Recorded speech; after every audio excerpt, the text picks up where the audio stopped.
हे दोस्तों, कैसे हैं आप। उम्मीद करता हूं आप अच्छे होंगे। मैं हूं विनोद राज। स्वागत है टेक इन दी साइंस चैनल में।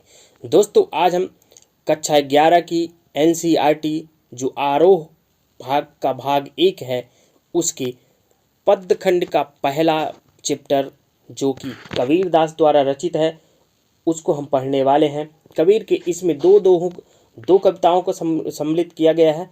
उनके आज हम प्रश्नोत्तरों को देखेंगे। हम आज उनके प्रश्नोत्तरों को पढ़ेंगे। उससे पहले यदि आप मेरे चैनल को सब्सक्राइब न किए हो तो सब्सक्राइब कर दें, बेल आइकन प्रेस कर दें, जिससे आपको आने वाली वीडियो की नोटिफिकेशन मिलती रहे। तो चलिए आज हम पढ़ते हैं कक्षा 11 के आरोह भाग 1 के पद्यखंड का पहला चैप्टर का प्रश्नोत्तर, जिसमें पहला प्रश्न है कि कबीर की दृष्टि में ईश्वर एक है, इसके समर्थन में उन्होंने क्या तर्क दिए। कबीर की दृष्टि में ईश्वर एक है, इसके समर्थन में निम्नलिखित तर्क दिए हैं। पहला, कबीर के अनुसार जिस प्रकार विश्व में एक ही वायु और जल है, उसी प्रकार संपूर्ण संसार में एक ही परम ज्योति व्याप्त है। दूसरा, सभी मानव एक ही मिट्टी से अर्थात ब्रह्मा द्वारा निर्मित है। परमात्मा लकड़ी में अग्नि की तरह व्याप्त रहता है।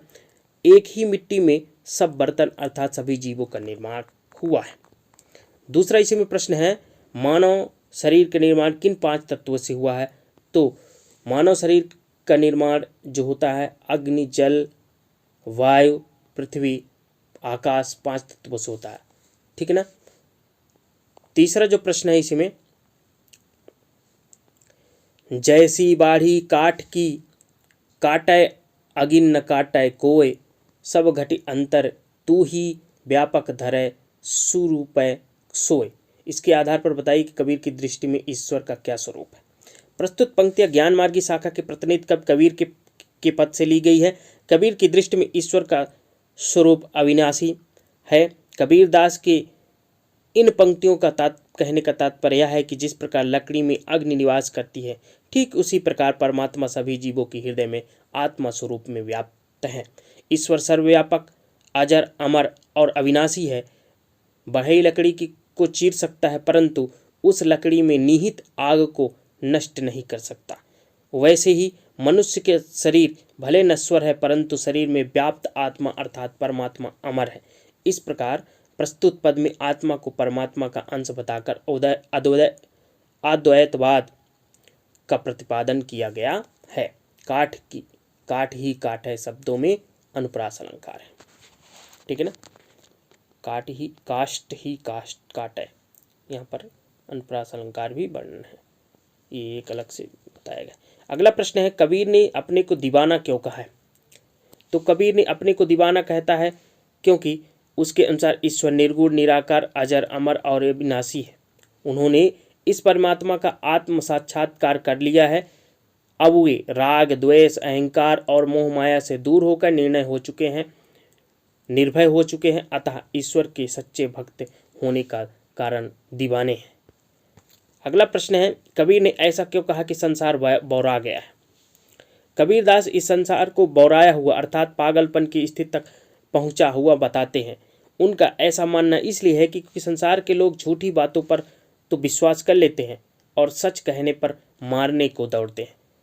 तो उन्होंने क्या कहा, देखो भाई ये जग बौराना, साची कहत तुम्हारे दौड़े, झूठी पतियाना।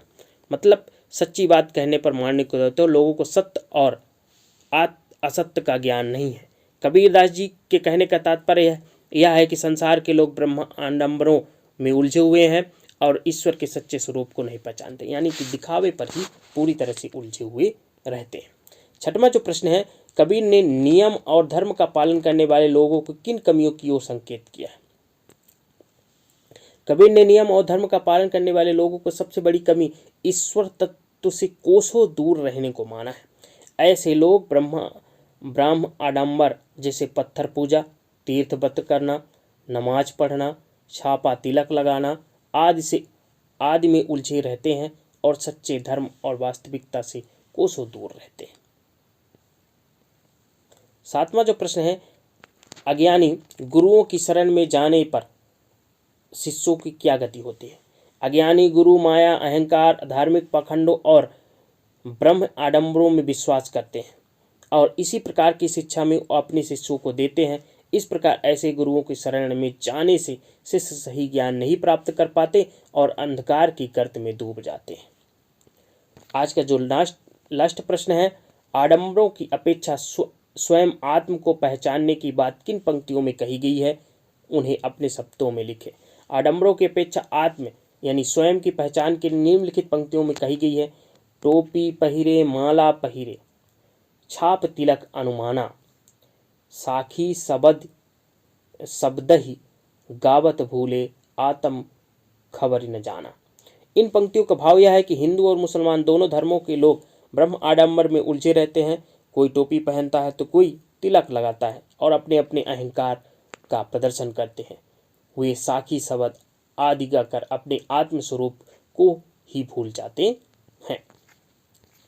तो दोस्तों, ये रहा कक्षा 11 के आरोह भाग 1 के पद्य खंड का पहला चैप्टर के प्रश्नोत्तर। उम्मीद करता हूँ ये वीडियो आपको अच्छी लगी होगी। यदि वीडियो अच्छी लगी हो तो लाइक ज़रूर करिएगा, कमेंट्स करिएगा, और यदि आप चैनल में पहली बार हैं, चैनल को सब्सक्राइब न किया हो तो सब्सक्राइब जरूर कर दीजिए।